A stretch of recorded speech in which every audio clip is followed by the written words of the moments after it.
guys, this is Yein from Craftiviti. We have been receiving a lot of phone calls from very concerned people out there regarding our isopropyl alcohol. I understand that a lot of pharmacies have run out of hand sanitizers or any kind of disinfectant. So we actually want to tell you about isopropyl alcohol. Isopropyl alcohol that we have, you can see the bottles over here. We have them in 1 liter. We also have them in 500 ml. These stocks are running really low, but we do have our 50 ml isopropyl alcohols. And these alcohols are actually 99.8% purity. What it means is this is almost pure alcohol, almost close to 100% alcohol. Now, this alcohol is used for soap makers, for people who want to clean stuff and clean molds and equipments, because at 99.8% alcohol, it does not leave any residue on any surface. But because it's so pure, the alcohol disperses very fast as well.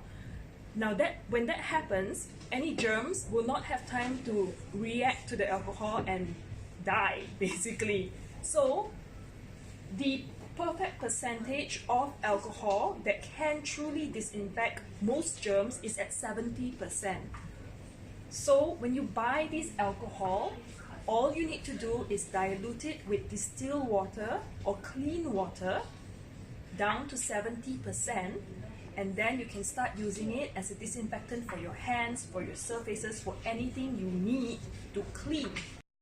So just to give you a guideline on how to dilute it down to 70% alcohol, a 50 ml bottle like this would need 15 ml of distilled water mixed into it so that it brings down the ratio to 70%. You have actually more alcohol to use, and that dilution brings it down to 70%, which is the perfect alcohol dosage in order to clean effectively and get rid of germs. So this is another version of hand sanitizer, and if you'd like, you can also add in essential oils to this mixture. But the alcohol smell will still be very strong, except it'll be tinted with a little bit of essential oils. Now, essential oils, when it comes to disinfecting or sanitizing oils, tea tree oil, eucalyptus oil, they're all very, very good. So you can add this into your mixture as well. And all you need to do is give it a shake every time before you spray on. Now, I forgot to also mention that we have come up with a blog post. We're writing it very fast to help guide you on dilution. The link to the blog post will be in the description of this video, so you can click on that link and check it out and learn how to dilute based on that. You can get 70%, plus, minus. It doesn't need to be exact, but if you want it exact, this blog post will help you. The reason why I'm doing this video is because we have had a lot of customers come in buying our isopropyl alcohol 99.8%, thinking that the higher the alcohol levels, the cleaner or the more effective it is to disinfect. But that's not true. You need at least 70% to be effective in killing the germs or bacteria and sanitizing your place.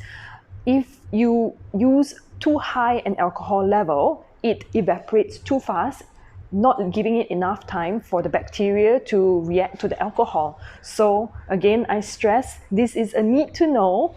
Do not think that high alcohol level means that it is effective in killing germs and disinfecting. So bring down the dilution. Everybody, I hope you stay safe, stay healthy out there, and well, take care of yourself. Thank you.